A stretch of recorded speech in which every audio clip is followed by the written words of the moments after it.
Everyone, welcome back to my another blog. আবারও তোমাদের কাছে একটা নতুন ব্লগ নিয়ে চলে এলাম। আজকে বাপের বাড়িতে গিয়েছিলাম, ওখানে যেহেতু হরিনাম সংকীর্তন বসে, তো দেখতেই পাচ্ছ সবাই নাচানাচি করছে। তো ভিডিওটা কী হচ্ছে না হচ্ছে শেষ পর্যন্ত তোমাদের দেখতে হবে। তো দেখো আমরা হরিনামতলায় পৌঁছে গেছি। সবার প্রথমে ধূপ বাতি দিয়ে আমি, মাইমা, দিদি, ভাই, মা যেহেতু ওখানে অঞ্জলি দেবে বলে বসেছিল, তো এই দেখতে হচ্ছে খুব সুন্দরভাবে হরিনাম হয়েছে।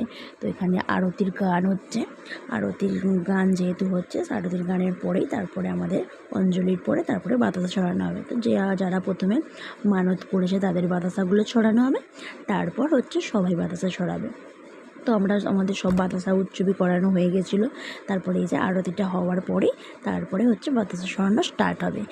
যেহেতু যাদের আগে মানত করানো আছে তারা আগে ছড়াবে, তো মানে সবাই স্টার্ট করে দিয়েছিলো বাতাসা ছড়ানো। আমি তো নিয়ে বসেছিলাম, আমি ভিডিওগুলো করছিলাম, মানে দেখতেই পাচ্ছ, মানে আমি না এক পলক ভুলেই গিয়েছিলাম যে আমারও বাতাসা আছে, আমিও ছড়াবো। একটা বৌদি বলছে, আরে তুমি ছড়াও, কুড়োচ্ছ খালি।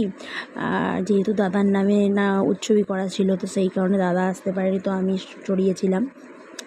তো তারপরে দেখো এখানে অনেক মজা করা হয়েছে এই দিন, মানে এই হোলি লুটের দিনে না খুব মজা হয়। তারপর আমার বান্ধবীর সাথে দেখা হয়েছিলো, বান্ধবী ছেলেটার সাথে, যেখানে মা বৌদিরা সবাই বাতাসা কুড়োচ্ছে। তো দেখো প্রচুর বাতাসা কুড়িয়েছিলাম আর মারও খেয়েছিলাম। এবছর যাই হোক একটাও মার খাইনি আমি। অন্য বছর নালে বাতাসা দিয়ে খুব মার খাওয়া হয়, মানে এমন বাতাসাগুলো এসে লাগে বলাটা। তারপরে এই যে এখানে দইয়ের ভাঁড় নিয়ে ঘুরছে, তো এই দইয়ের ভাঁড়ের এখানে এই যে এটা মানে জলটা ছিটোচ্ছে, এই জলটা ছিটানোটা যেটাকে বলা হয় শান্তি জল, তো এটাও খুব ভালো। আর এই দইয়ের ভাতটা জানি না কেন আমার মায়ের ওপর ঠাকুরের কী পাখি না জানি না, তো মা প্রত্যেক বছরই পায়। তো এই দইয়ের ভাতটা বলে যে কোনো শুভ কাজে বেরোনোর আগে নিয়ে, মানে যে কোনো শুভ কাজে যাওয়ার আগে নিয়ে রাখলে, ঠাকুরের কাছে রাখলে খুবই ভালো হয়। তো এই যে দেখতেই পাচ্ছ এখানে আমি কোনোদিন এইভাবে ঘুরিনি, কেন আমার মা যায়, আমার মা কোনোদিন বলে না বলে আমিও যাইনি। তো এখানে নাচানাচিটা খুবই সুন্দর লাগছে, কতটা সুন্দরভাবে ডেকোরেশনটা করেছে বুঝতেই পারছো।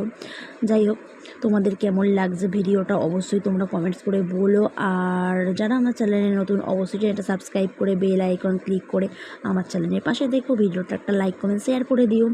আর কি বলবো, মানে আমার জানি না আমার চ্যানেলে কেন ভিউজ আসছে না, বুঝতেই পারছি না। তো তোমরা একটু সাপোর্ট করো, শেয়ার করো। তো আজকের মতন এখানে টাটা, নেক্সট পার্টে আবার